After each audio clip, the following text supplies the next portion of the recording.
2015, nung ikaw ay board of director ng PhilHealth, umabot sa 1,760,000 na mga bonus at allowance ang pinamudmud ninyo sa mga sarili ninyo dyan sa PhilHealth bilang mga opisyal.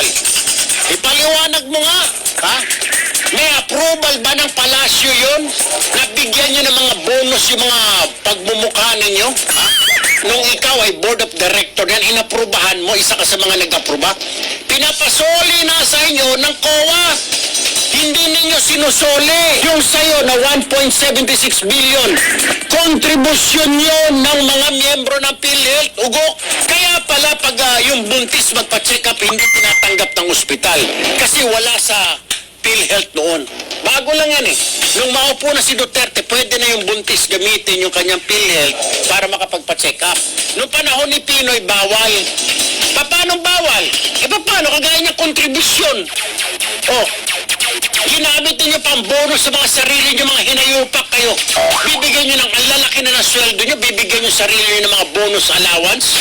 Sige nga, Senador Ontiveros, sagutin mo nga, ma'am.